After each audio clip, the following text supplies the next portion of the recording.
जय माता की मित्रों, मैं पंडित दिनकर कुमार शर्मा आपका अपने चैनल पर सभी का स्वागत करता हूं। अतः मैं आज ये वीडियो देखा जाए तो सूर्य राहु का जो ग्रहण होने जा रहा है, कंकण आकृति का सूर्य ग्रहण 21 जून सन 2020 को यह वीडियो है आज। और प्रातः से दोपहर तक ये संपूर्ण भारत में खंडग्रास के रूप में दिखाई देगा ये सूर्य ग्रहण।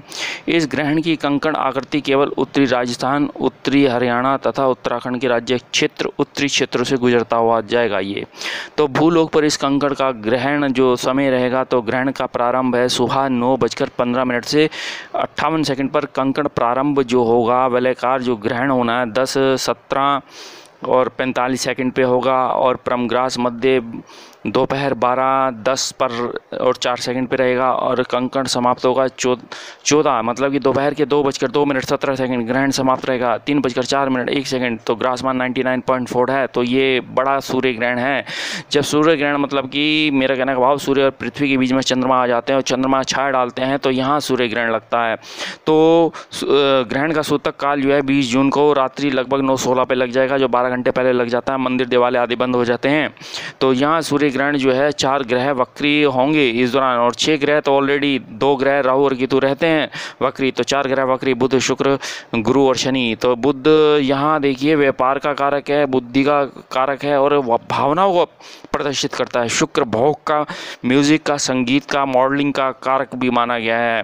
और यहीं गुरु ज्ञान, धर्म और अर्थ का कारक माना गया। शनि कष्ट, अन्याय और कर्म का कारक माना गया। तो यहाँ मतलब कि इन 4 ग्रहों का वक्री होना, तो इन ग्रहों के वक्री होने से मतलब उनका गुरुत्वाकर्षण पृथ्वी पर आने से तो इसका नकारात्मक प्रभाव भी मिलेगा।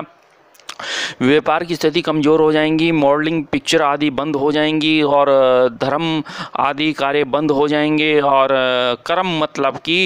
कर्म का मतलब कि जो हमारी इंडस्ट्री है, चाहे हमारे मतलब कि कंपनीज़ हैं, तो कर्मचारियों का आना बंद हो जाएगा। तो यह ग्रहण मृगशिरा और आद्रा नक्षत्र पे घटित हो रहा है, 2 नक्षत्रों पे घटित हो रहा है। और ये मृगशिरा नक्षत्र के स्वामी मंगल है, आद्रा के राहु हैं। और राहु ऑलरेडी देखा जाए तो मृगशिरा नक्षत्र पे ही गोचर कर रहे हैं। तो मृगशिरा नक्षत्र का स्वामी मंगल है। तो यहाँ बम विस्फोट होना, झगड़े होना, युद्धजन्य स्थिति होना, भूकंप आना, आपदा आना, इस तरीके से ये समझ लीजिए।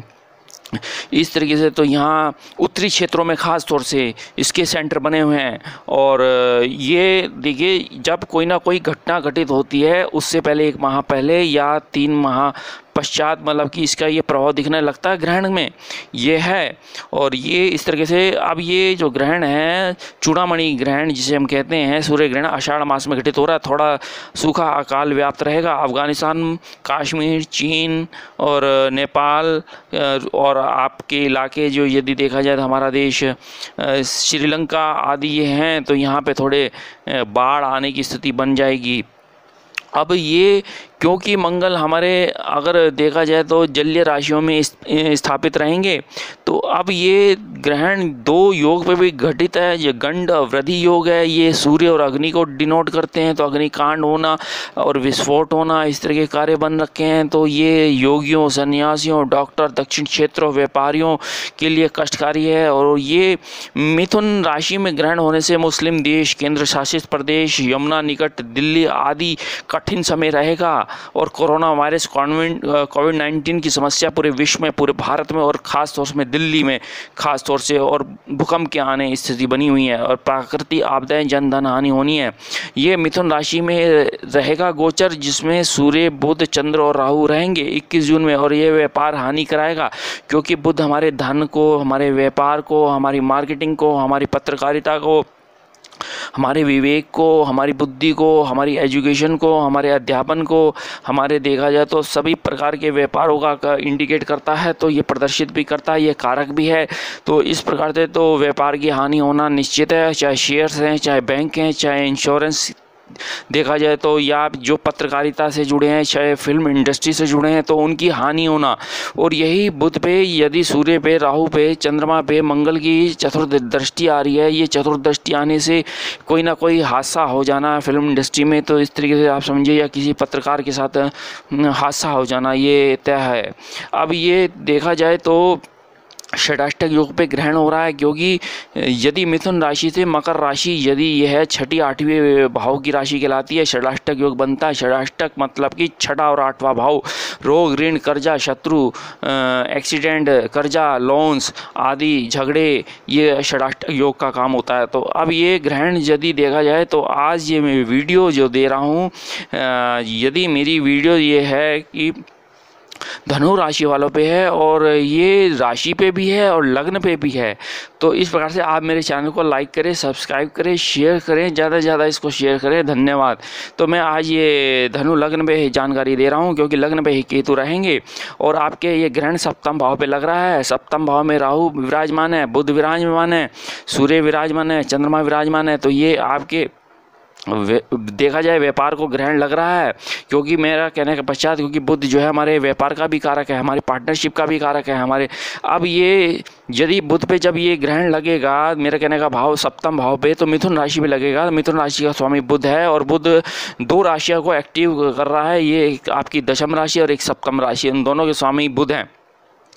अब बुध जो यदि देखा जाए तो हमारे नक्षत्रों में गोचर स्थिति देखते हैं तो बुध जो है पुनर्वसु में है, मंगल पूर्वा भाद्रपद में है। ये दोनों के स्वामी गुरु हैं और गुरु हमारा लग्नेश है, हमारा लगन है और धन भाव में बैठा है, सुखों का स्वामी है। ये कर्जे तो देगा ये आपके, और यहीं आपके कार्यों में सफलताएं देगा, कर्म क्षेत्र में या जॉब में या व्यापार में सफलताएं तो देगा। और रिसर्च में जा सकते हैं, ससुराल पक्ष और कुटुंब की सलाह के अनुसार ही आप व्यापार करेंगे। और ये प्राय थोड़ा गुरु नीच का है, तो थोड़ा स्वास्थ्य को प्रॉब्लम कर सकता है ऐसे में। अब धनु राशि वालों पे शनि की 7.5 भी चल रही है और शनि यहीं आपके धन भाव पे गोचर चल रहे हैं, नीच भंग राजयोग बना हुआ है। धन भाव पे गोचर चलने से आपके पराक्रम साहस की वृद्धि कर रहा है ये शनि। और यही देखा जाए शनि आपके मतलब कि लाभ देगा, प्रॉफिट देगा, मंथली इनकम अच्छा रखेगा ये शनि। अब शनि ये उत्तराषाढ़ा नक्षत्र में चल रहे हैं, उसका स्वामी सूर्य आपका भाग्येश है और यही सप्तम भाव में बैठा है। भाग्य उदय होना निश्चित है, आपका भाग्य उदय होगा, पिता का सुख होगा, पिता से आपके पैतृक संपत्ति प्राप्ति का योग बनेगा, यही पिता से आपके धन की प्राप्ति का योग बनेगा, सहयोग बनेगा, ये व्यापार में सफलताएं रहेंगी। यदि पिता और पुत्र एक ही व्यापार कर रहे हैं और जो व्यापार भी वो जो खानदानी व्यापार चल रहे हैं, जैसे आपने देखा होगा खानदानी डॉक्टर, इस तरीके से। अब यही देखा जाए तो ये मंगल यदि आपके गुरु के नक्षत्र में चल रहे हैं पूर्वा भाद्रपद, तो मंगल भी आपके पंचमेश है, तो ये पंचमेश आपकी उच्च शिक्षा को ग्रहण कर रहा है। यही बुध आपके सुखों में बैठा है। यही बुध यदि देखा जाए प्राय थोड़े पत्नी को अस्वस्थ करा सकता है, लेकिन यह है कि मकान भूमि आदि आपका अच्छा रहेगा, रियल एस्टेट का आपका बिजनेस बहुत अच्छा रहेगा। इस दौरान कोई वाहन या प्रॉपर्टी सस्ती और मंदी दौर पर आप ये खरीद सकते हैं। और आपके पंचम भाव का स्वामी मंगल है, ये आपको उच्च शिक्षा को ग्रहण करेंगे, चाहे आप होटल संबंधी, खनन संबंधी, ऑटोमोबाइल संबंधी, इलेक्ट्रॉनिक संबंधी, इलेक्ट्रिकल संबंधी यदि आपके व्यापार हैं, अध्यापन में तो ये शिक्षा ग्रहण कर रहे हैं तो उसमें आपको अच्छा रहेगा। और चिकित्सक वर्ग में है तो MBBS आपकी क्लियर होने जा रही है, MD क्लियर होने जा रही है। इस तरीके से सूर्य भी और राहु भी और चंद्रमा भी यदि देखा जाए मृगशिरा नक्षत्र में, उसका स्वामी मंगल है, तो मंगल दो राशियों को एक्टिव कर रहा है, तो वृश्चिक राशि और मंगल मेष राशि को एक्टिव कर रहा है, तो इस तरीके से लाभ होता हुआ दिख रहा है। अब ये शुक्र आपके रोहिणी नक्षत्र में चल रहे हैं और शुक्र रोहिणी नक्षत्र में आपके छठे भाव में है और इसका स्वामी चंद्रमा, और चंद्रमा आपका देखा जाए तो अष्टम भाव का स्वामी है और ये आपको नजला, खांसी, जुकाम दे सकता है, झगड़े, वाद विवाद करा सकता है, कर्ज करा सकता है, लोन करा सकता है। तो आपने थोड़ा अपना ध्यान रखना है, अपने परिवार का ध्यान रखना है इस दौरान। इस मतलब कि सूर्य और राहु का जो ग्रहण दोष बना है, क्योंकि राहु जो है एक छायाकृत ग्रह है, छल कराने का ग्रह है, झूठ बोलने का काम है सूर्य का। अब ये सूर्य ने राहु को ग्रसित कर लिया, बुध और राहु का जड़त्व दोष बन गया। बुध यदि आपके दो राशियों का जो एक्टिव कर रहा है, यही आपके व्यापार में दिक्कत कर रहा है। तो इस तरीके से कुल मिला के देखा जाए धनु राशि वालों के लिए समय कुल मिला के थोड़ा अच्छा रहेगा, मध्यम रहेगा, क्योंकि आपका भाग्योदय होगा, शिक्षा उत्तम होगी, संतान सुख होगा। जो गर्भवती महिलाएं हैं, गर्भ धारण कर रखा है, वैसे ध्यान रखें।